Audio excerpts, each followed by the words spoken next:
invito a que vaya conmigo al capítulo 29 del libro de Proverbios, versículo 25. Proverbio 29 y verso 25. Y leemos la palabra del Señor a la gloria del Dios que es Padre, Hijo y Espíritu Santo. Amén. Si es posible usarlo en la versión Reina Valera, se lo voy a agradecer mucho. Sí. Okay. Gracias. El temor del hombre pondrá lazo, mas el que confía en Jehová será exaltado. Repito, el temor del hombre pondrá lazo, mas el que confía en Jehová será exaltado. Desde luego, desde la perspectiva cristiana, es importante entender que dependemos como cristianos de manera muy particular de lo que hemos elegido llegar a ser en el Señor. Una de las cosas que postula las Sagradas Escrituras con respecto a nosotros los cristianos es que no hemos sido llamados a la fe para ser criaturas predeterminadas. Podemos tomar decisiones que nos ayudan a modificar nuestro comportamiento. Y de hecho, como cristianos tenemos el gran desafío y podemos alcanzar la extraordinaria meta de convertirnos en nuevas criaturas. La experiencia de la fe puede entender las distintas vertientes y las distintas corrientes que el ser humano, en su deseo de mejorar y de cambiar, puede ofrecer como alternativas al ser humano. Yo creo que la fe no reñirá jamás con nadie que desee hacer bien, con nadie que desee ayudar. Pero desde luego, la fe cristiana y sobre todo el Evangelio no toma prestado tesis de nadie para presentar dentro de esa perspectiva alternativas a los seres humanos. La fe cristiana y el Evangelio de Jesucristo ofrece un vehículo, ofrece una forma por la cual cada hombre y cada mujer puede llegar a ser lo que se proponga lograr alcanzar en el nombre del Señor. No en vano, el apóstol San Pablo tomó la expresión de su tiempo para decir: todo lo puedo en Jesucristo, porque Él me fortalece. El Evangelio de Jesucristo se llama Evangelio porque su contenido es de buenas noticias. El contenido del Evangelio no es para intimidar. El contenido del Evangelio no es para asustar. El contenido del Evangelio no es para incapacitar a los seres humanos en medio del peregrinar de su vida. El contenido del Evangelio es para hacerle saber al hombre y a la mujer que se compenetra, que entra a la experiencia de la fe, a conocer que en Jesucristo el pasado ya queda anulado. El pasado no tiene ningún efecto para la vida del cristiano. Y en la experiencia de las buenas nuevas del Evangelio, lo que cuenta es el presente y el futuro. Y esto es importante para nosotros los cristianos entenderlo, porque muchas veces nosotros nos quedamos en la madeja, nos quedamos en la tierra movediza de nuestro pasado y respondemos muchas veces como resultado de nuestro pasado y caemos en las trampas de nuestro pasado y nos comportamos según nuestra definición como resultado de lo que nos sucedió en el pasado y no entendemos con perfecta claridad lo que es el desafío de la vida cristiana. El desafío de la vida cristiana nos invita a entender lo que el apóstol San Pablo dice en 2 de Corintios, en el capítulo 5 y versículo 17. De modo, si alguno está en Cristo, nueva criatura es. Las cosas viejas pasaron. He aquí, todas son hechas nuevas. La fe cristiana parte de esa premisa. Desde luego, en la fe podemos respetar las distintas posiciones, las distintas opiniones que puedan tener la ciencia del comportamiento humano. Podemos respetarlas, podemos verlas loables, podemos entender la buena intención, pero en lo que concierne a la vida cristiana y en lo que concierne a la fe de un hombre y de una mujer que ha tenido un encuentro personal con Jesucristo, el planteamiento de la fe exige que todo hombre y toda mujer cristiano parta de la premisa de una nueva criatura y entienda que las cosas viejas pasaron y que de aquí en adelante, como resultado de nuestra fe en Jesucristo, todas las cosas son hechas nuevas. Ahora, es importante que nosotros como cristianos también podamos entender ese planteamiento escritural como la Biblia nos desafía a entenderlo. Me llama la atención cuando Dios invitó al hombre y a la mujer en el huerto del Edén a tener una experiencia de relación con Dios. Le invitó para que entendiera que a Dios hay que adorarlo, hay que servirle con toda el alma, es decir, con todas las emociones, con toda la fuerza de nuestro espíritu, con toda la fuerza de nuestras emociones. Pero también a Dios hay que servirle con nuestro intelecto, con nuestra mente. Y una de las cosas con las que nosotros necesitamos partir como cristianos es que la experiencia de las emociones son maravillosas. Las experiencias de las emociones son, óigame, una mina de oro en términos de la vida de fe, en términos de la experiencia cristiana. Pero los hombres y las mujeres que servimos al Señor no podemos permitir que solo las emociones nos manejen. No podemos permitir que solo las emociones nos dirijan. Nosotros necesitamos darle una participación a nuestro razonamiento. Necesitamos darle una participación a nuestra mente. Necesitamos darle una participación a nuestro intelecto. Muchas veces nos topamos con cristianos que quieren renunciar a lo intelectual para dedicarse solamente a las emociones, pero esto se convertiría en un terrible desbalance de la fe. De hecho, Dios no nos mandó a nosotros a vivir en el marco de las emociones. Dios nos invitó a nosotros a vivir en la justa perspectiva, en el justo balance, donde primero yo uso la razón, donde primero yo uso el intelecto, donde primero yo analizo las cosas y después con mis emociones me gozo en lo que Dios ha realizado, en lo que Dios ha hecho y como Dios se ha glorificado. Si partimos de la premisa de entender ese pasaje bíblico, de modo si alguno está en Cristo. La pregunta que debemos hacernos en esta noche aquí es: ¿cuántos estamos en Cristo?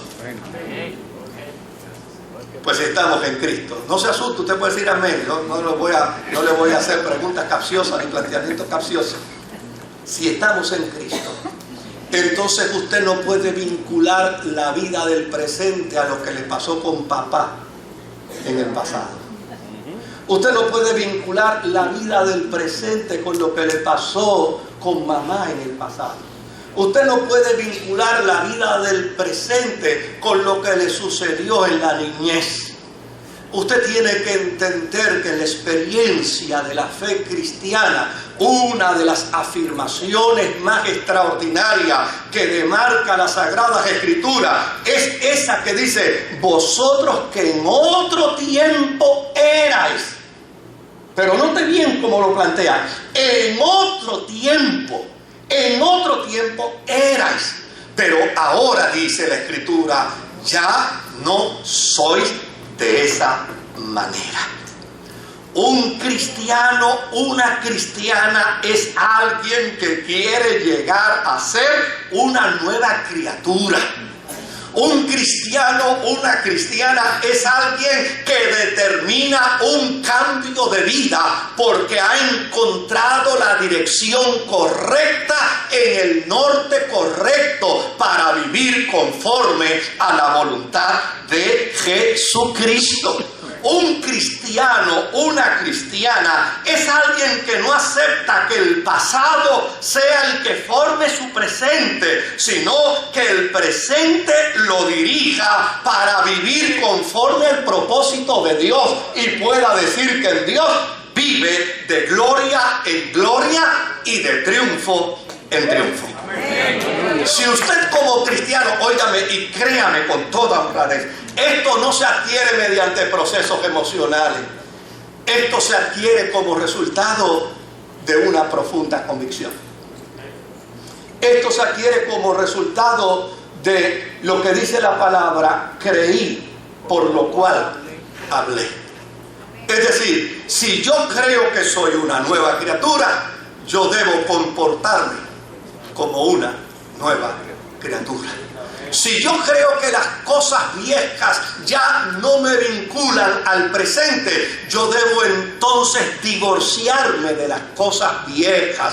Yo debo aniquilar por completo la experiencia de las cosas viejas para entonces renovarme, como dice la Escritura, renovar mi mente, renovar mi corazón, renovar mi vida, eliminar mis prejuicios, acabar con aquellas cosas viejas que me detenían en el camino, que impedían mi desarrollo, que impedían mi crecimiento, para entonces comenzar a crecer, como dice la palabra de Dios, conforme a la estatura del varón perfecto. Desde luego, yo quisiera hablar de muchos aspectos sobre este particular, pero solo voy a tocar el de Proverbios 29 y verso 25, donde dice el proverbista: el temor te pondrá lazo. Partiendo de la premisa de lo que he dicho a manera introductoria, tal vez en tu niñez vivías con miedo. Y yo no estoy hablando del miedo saludable. Yo estoy hablando del miedo neurótico, de esa perturbación angustiosa que afecta nuestro estado anímico. Yo te estoy hablando de esa perturbación angustiosa que en muchas ocasiones nos detiene y nos impide continuar hacia adelante. El temor, el miedo, no puede ser parte de tu presente en el Señor. De hecho, hoy en día, la prensa abona al miedo. Las noticias abonan al miedo. A veces hasta es triste decirlo, pero a veces hasta los púlpitos abonan al miedo. Hay gente que está contando los 3 días que faltan o los 4 días que faltan, porque alguien les dijo que antes del 31 nos cae un meteoro encima. Y hay gente que vive, se alimenta. Es más, hay personas que se levantan por la mañana a ver qué noticia les va a alimentar el miedo. Si nosotros partimos de la premisa bíblica, esa premisa bíblica nos dice que en Jesucristo tú y yo somos nuevas criaturas. Por lo tanto, yo quiero hablar de ese miedo que puede ponerte como un pájaro prendido en una trampa. Yo quiero hablarte de ese miedo que puede llevarte a desconfiar de las promesas que Dios ha dado para ti. Yo quiero llevarte en esta noche a que podamos entender que Dios no desea de ti ese miedo que pueda imponerte alternativas erróneas. Ese miedo que puede paralizarte en los momentos en que debes caminar y en ocasiones te hace caminar en los momentos en que debes detenerte. La Biblia presenta casos muy dolorosos de hombres que respondieron al miedo y como consecuencia de haber respondido al miedo, dejaron en su historia una página negra, dejaron en su historia una nota discordante, como por ejemplo Aarón, el segundo hombre en la dirección del caudillo de Israel para sacar a Israel del pueblo de Egipto. Mire lo que dice la Escritura sobre Aarón. Aarón se dio al clamor popular del pueblo y les hizo un becerro de oro para la adoración pagana, llana y sencillamente porque le tuvo miedo al pueblo. Fue el miedo al pueblo que llevó al sacerdote de Israel a la raíz del sacerdocio judío. Fue precisamente el miedo el que lo llevó en un momento dado, en lugar de enarbolar la bandera de fe y de esperanza, llevó al pueblo de Israel a adorar un becerro de oro que representaba la deidad pagana que nada tenía que ver con el pueblo de Israel. Desde luego, la historia nos dice también que Pilato, ese rey de Israel que llevó a Jesús al juicio y que dice la Escritura que le hizo preguntas y volvió de nuevo a preguntarle y se retrotraía diciendo: no encuentro causa de acción contra este hombre.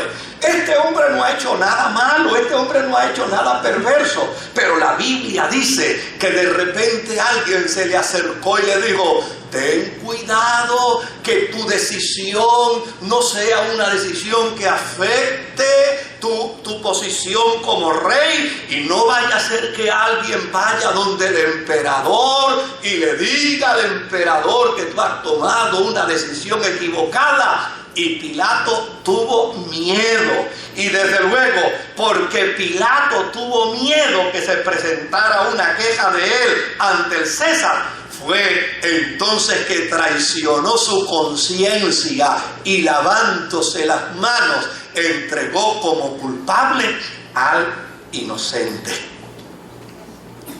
Yo siempre he creído en lo auténtico de Pedro.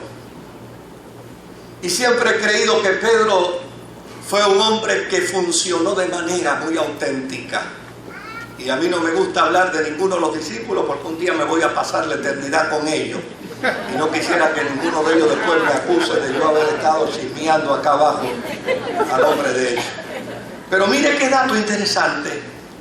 Pedro en un momento dado le dijo a Jesús: aunque todos te dejen, aunque todos te abandonen, yo nunca te voy a dejar. Al rato, una simple criada lo miró y lo identificó. Y Pedro, por miedo a esa simple criada, negó a Jesús 3 veces. La historia bíblica revela, inclusive, que Abraham hizo un papel muy pobre como el patriarca de la fe. Hizo un papel muy endeble como el hombre que constituía la médula de la nación de Israel, solo porque llevó a su esposa a Egipto.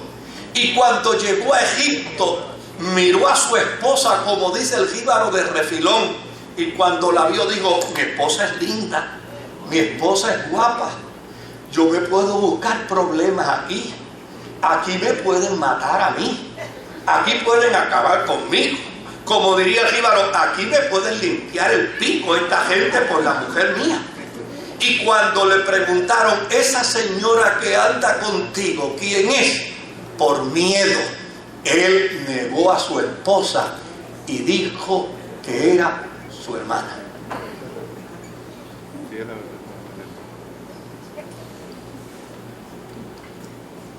Por miedo a una tormenta, los discípulos, teniendo a Jesús en su barquita, por miedo a una tormenta, los discípulos teniendo a Jesús en la embarcación. Mateo capítulo 8 y verso 25, dice la palabra del Señor que por miedo a una tormenta, los discípulos despertaron a Jesús diciéndole: Señor, sálvanos, que perecemos.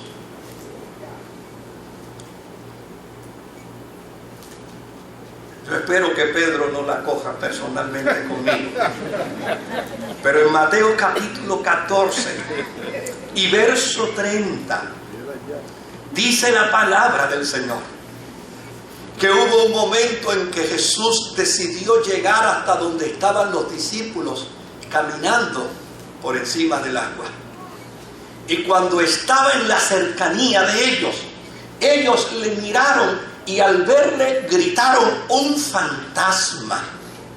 Y Jesús dijo: no tengan temor, soy yo, no es ningún fantasma. Y Pedro le gritó a Jesús: si eres tú, haz que yo vaya hasta donde tú estás. Y Jesús le dijo: pues bájate de la barca y ven hasta donde mí. Y Pedro de inmediato se bajó de la barca y empezó a caminar por encima de las aguas. Pero mira lo que dice la Escritura. ¿Cuál fue la respuesta de Pedro después de hundirse y después de ver que se iba a ahogar? Pero al ver el fuerte viento, tuvo miedo y, comenzando a hundirse, dio voces diciendo: Señor, sálvame. Yo no pretendo en esta noche, con una vara mágica, cambiar las situaciones del país. No, yo no pretendo eso, porque el Evangelio tampoco lo ha pretendido. Yo no pretendo decirle a usted en esta noche que con usted no tener miedo, los problemas sociales del país se van a arreglar. No. Ni tampoco pretendo en esta noche decirle a usted que si tiene miedo a la muerte, va a vivir mucho más. Porque se mueren los que no le tienen miedo a la muerte, y los que le tienen miedo a la muerte se mueren también.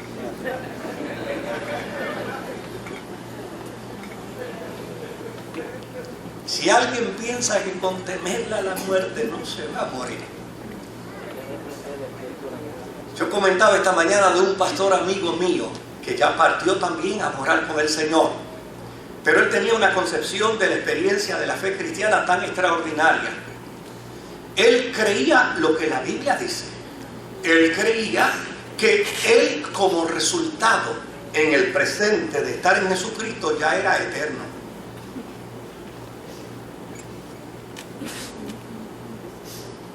ya era eterno. De hecho, cuando partió a la eternidad, partió entendiendo que iba a encontrarse con su Señor. Y no temió a la experiencia. Pero él fue a visitar a su hermano carnal al hospital.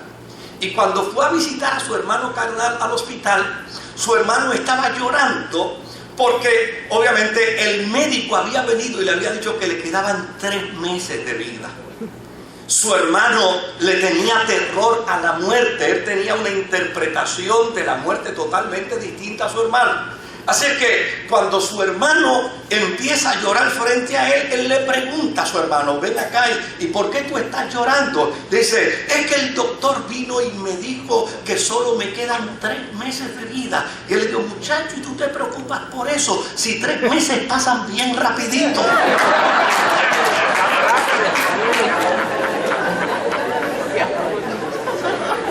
Obviamente después él confiesa, dice: yo creía que mi hermano tenía la misma concepción de vida que yo. Pero déjeme decirle algo con toda honradez. En la experiencia de la fe cristiana, usted ya es eterno.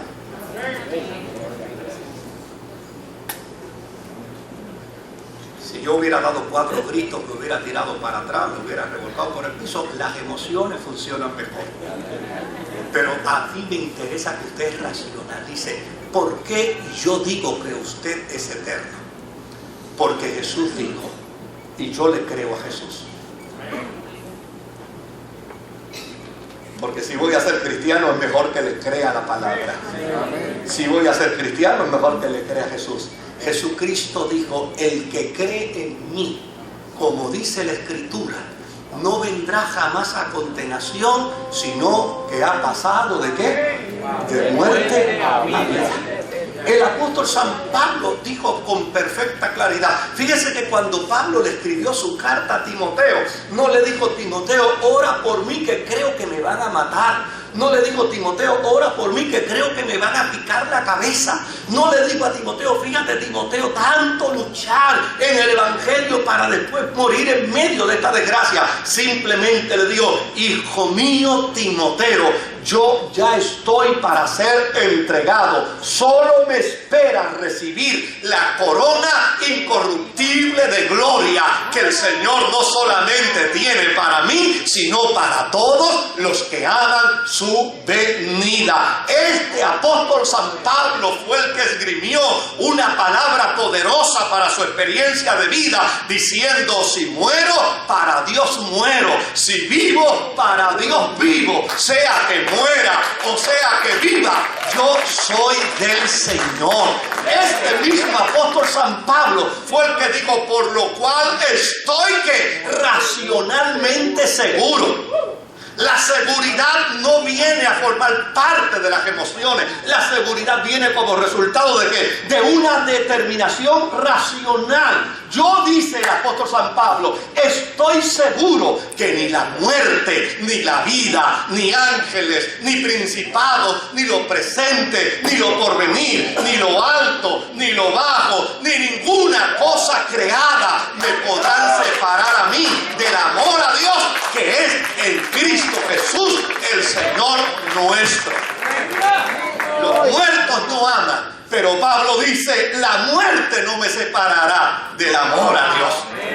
Los muertos no pueden tener sentimientos, pero Pablo dice: aún después de muerto, yo sabré que este Dios bueno, como dice el salmista, y para siempre bueno, me acompañará aún hasta después de la muerte. ¿Para qué vivir con miedos? Miedo paraliza. ¿Qué beneficios puede darte a ti como cristiano el miedo a la muerte? El miedo al crimen. ¿Qué beneficios puede darte a ti como cristiano, como cristiana? El miedo neurótico que te producen las noticias día tras día.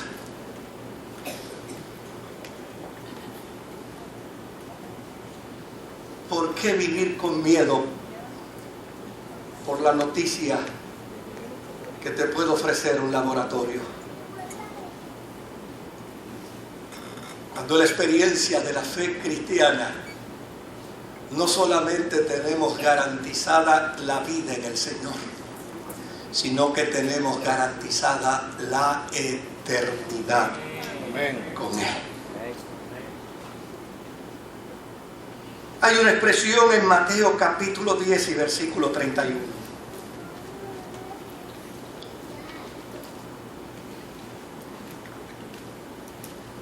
Es la expresión que dice: así que no temáis, más valéis vosotros que muchos pajarillos. Esta respuesta de Jesús vino como resultado del miedo de sus discípulos. Sus discípulos tenían miedo al futuro. Al futuro. Y así estamos muchos cristianos hoy, con miedo al futuro. Al futuro lejano y al futuro inmediato. Hace unos días atrás, en Mayagüez, pasó un helicóptero bajito. Alguien dice que oyó que desde el helicóptero estaban gritando un tsunami. Y hubo gente de Mayagüez que con buenos frenos llegaron hasta Lares.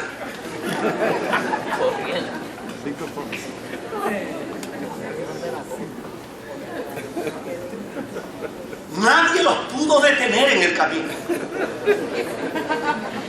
Ni siquiera preguntar cómo es posible que desde un helicóptero se pueda escuchar una voz que diga un tsunami. Pero la gente está llena de terror. La gente está llena de miedo. La gente está llena de inseguridades y de temores. Los discípulos también tenían miedo. Y le preguntaron a Jesús: Jesús, ¿qué será de nosotros en el futuro? ¿Y saben cuál fue la respuesta de Jesús? No tengan temores. No vivan en ansiedad. Miren los pajarillos. Ellos no cosen. Ellos no trabajan. Y sin embargo, todos los días tienen su alimento.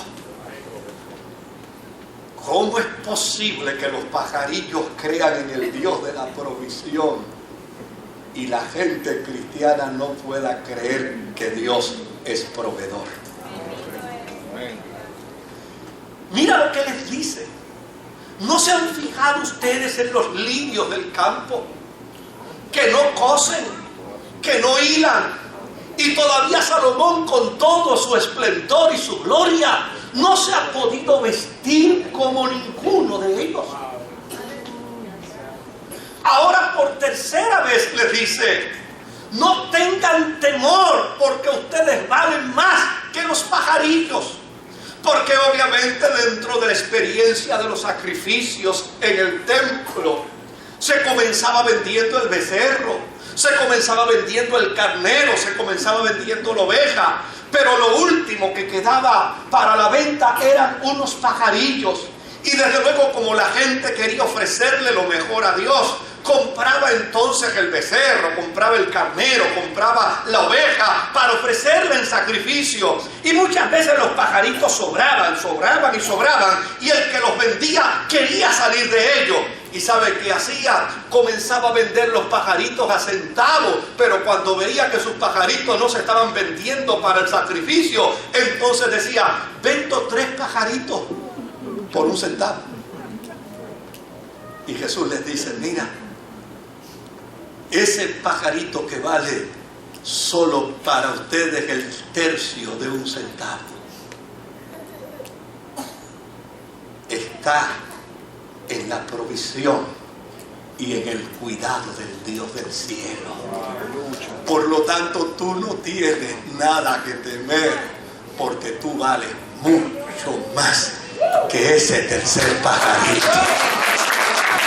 ¿Por qué vivir con miedo? Mira lo que dice el proverbista: el miedo te pondrá lazo El miedo te hará preso, el miedo te pondrá en una trampa, el miedo te llenará de ansiedad, el miedo te llevará a detenerte en el camino, el miedo provocará en ti un espejismo de cosas irreales. Pero los que confían en el Señor serán exaltados. Y esto es una cuestión de decisión. Esto no requiere otra cosa. Por eso yo les hablaba de la importancia de entender el Evangelio con las emociones y con el razonamiento. ¿Por qué razón? Porque esto requiere de decisión. Si usted decide confiar en el Señor, usted será exaltado. Y será exaltado por encima de las mezquindades humanas. Y será exaltado por encima del poder del pecado. Y será exaltado por encima de la fuerza de la tentación. Y será exaltado por encima de los efectos perniciosos del mismo temor. Y será exaltado por encima de la muerte. Y será exaltado por encima del infierno. Y será exaltado por encima de todo mal y de toda perversión. Porque el hombre y la mujer que confía en Dios puede decir como el salmista: aunque yo ande por el valle de sombra y de muerte, no temeré a mal alguno, porque tú estarás conmigo, y tu vara y tu cayado me infundirán aliento. Mira cómo termina el salmista su expresión. Él dice: y luego tú aderezarás mesa delante de mí en presencia de todo lo que me angustia. Si tú y yo aprendemos a confiar en el Señor, si tú y yo aprendemos a tener plena convicción de que la gracia de Dios es la que nos sostiene, que la gracia de Dios es lo que nos guarda, que la provisión de Dios es lo que nos provee, que tú y yo no tenemos que temer, aunque la tierra tiemble, aunque los montes sean removidos al corazón de la mar, tú y yo podemos vivir confiados. Entonces Dios te promete que delante de tus miedos, delante de tus ansiedades, delante de tus preocupaciones, Dios te servirá un banquete de triunfo, un banquete de gloria, un banquete de bendición, para que tú puedas entender que Él ungirá tu cabeza con aceite y hará que toda tu vida rebose de alegría como resultado de saber que tú estás cuidado y guardado por el Dios del cielo.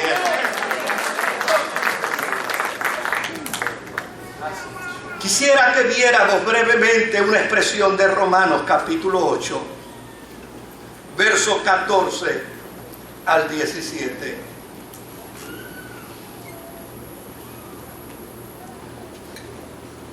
Alguien dijo en una ocasión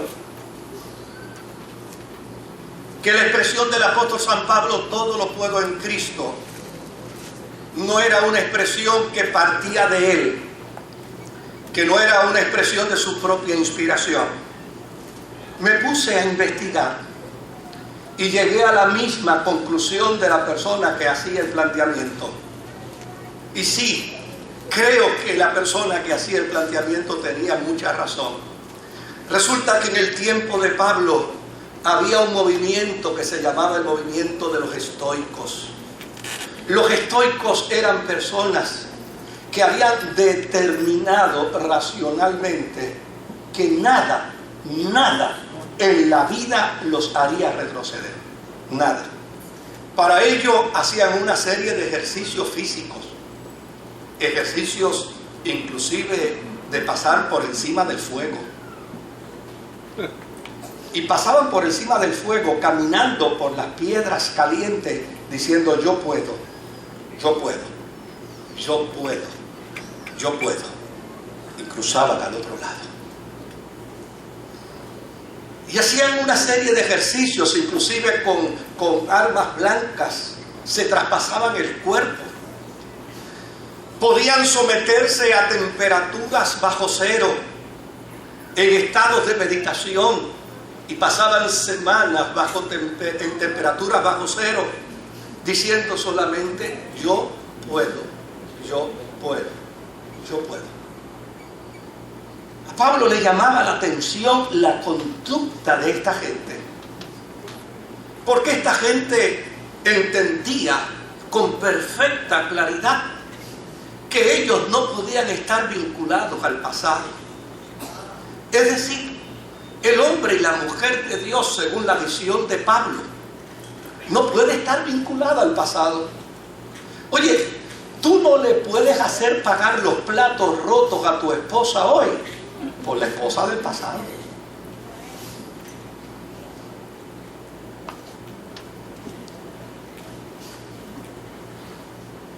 Tú no puedes proceder en tu presente de manera desacertada, aduciendo que lo haces como consecuencia de las experiencias tristes y dolorosas de tu pasado. Tú no puedes vincularte al pasado para justificar los errores del presente. No.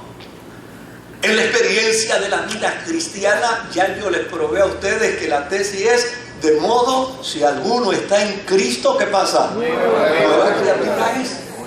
Lo que pasa es que muchas veces no utilizamos la experiencia del culto racional. Y la experiencia del culto racional no es otra cosa que usar ¿qué? La mente. Sácala del paquete, desenvuélvela, úsala, ponla en función, hazla trabajar. Con una mente brand new no haces nada. Deja que se desgaste en el camino. Cuando se usa la mente, dice la palabra de Dios, que desarrollamos sabiduría. Ese es el desafío de la vida cristiana.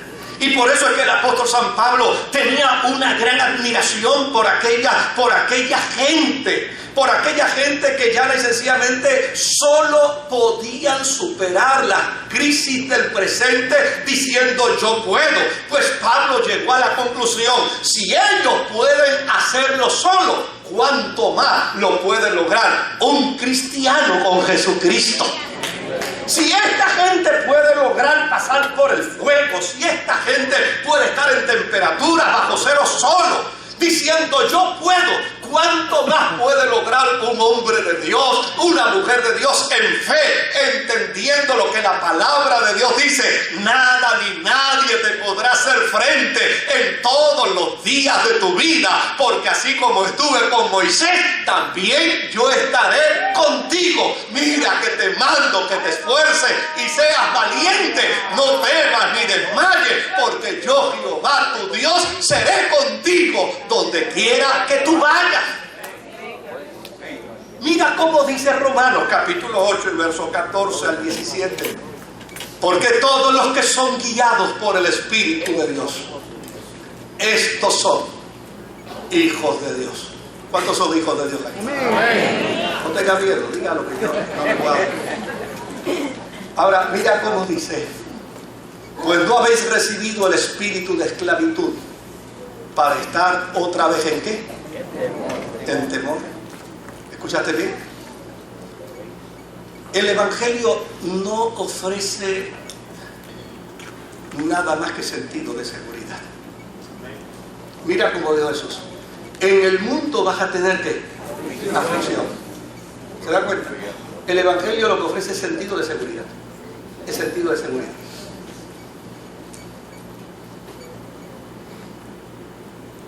En el mundo vas a tener aflicción, pero ten confianza.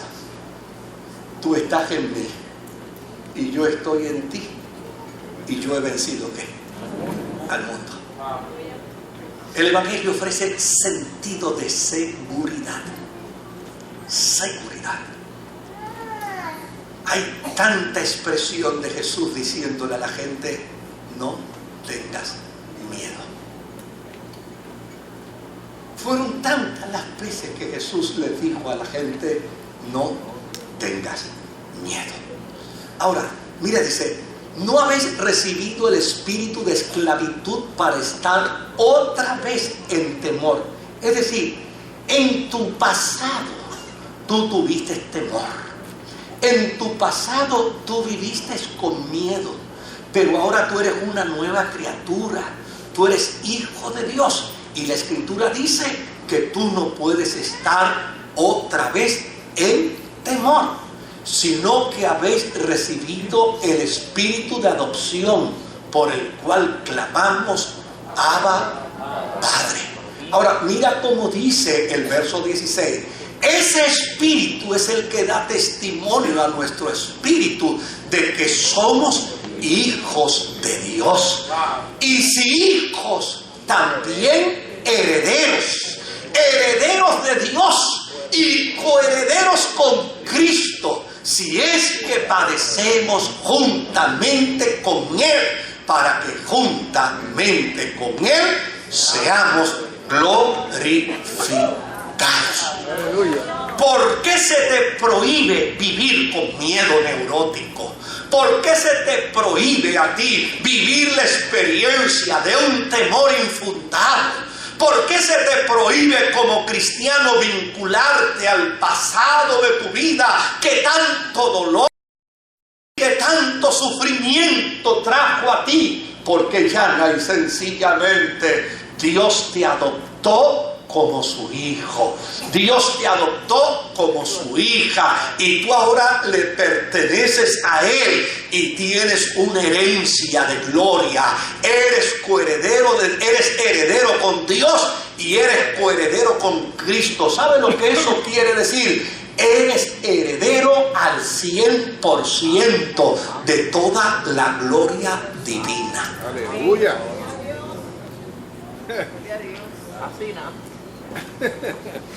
Al 100%, porque lo que Dios posee es tuyo, y lo que Dios le dio a Cristo es tuyo también. Por eso te prohíbe vivir con temores, con miedos.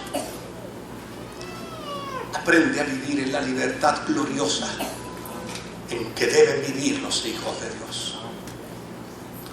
Aprende a vivir en la convicción profunda de que no se ha visto a un justo desamparado, ni su simiente que mendigue pan. Aprende a vivir que los que viven y los que habitan debajo del abrigo del Altísimo morarán bajo la sombra del Omnipotente. Aprende a vivir con confianza. Aprende a vivir con seguridad. Aprende a vivir afirmando la palabra de Dios cada día en tu vida. Aprende a vivir entendiendo que una experiencia de crisis hoy no servirá en tu vida para otra cosa, sino para ver un milagro de Dios mañana. Aprende a creerlo. Aprende a vivir la vida con confianza. Óyeme, no le quites las rejas a tu casa. Eso es prevención. Eso es prevención. Pero aprende a vivir en la libertad. No le quites el bastón al carrito. Eso es prevención. No des de baja el seguro. Eso es prevención. No. Pero aprende a vivir en libertad. Aprende a disfrutar lo que Dios te ha dado. Aprende a disfrutar tu familia. Mire, hay gente que por miedo no disfrutan un paseo. Hay gente que por miedo no disfrutan una caminata con su familia.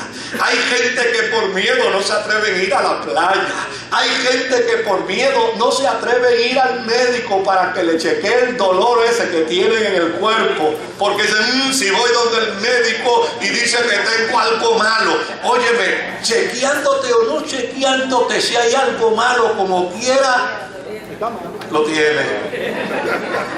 No hagas como mis amigos que a veces tosen y le digo, ¿tienes catarro? Y me dicen, no lo recibo. No, ya lo tienes. ¿No? ¿Para qué no lo vas a recibir si ya lo tienes? Atiéndete el catarro ese con Breacol. Pero ya está ahí. No. De lo que se trata es Que tú puedas decir como el salmista: en Jehová está puesta toda mi confianza. Amén.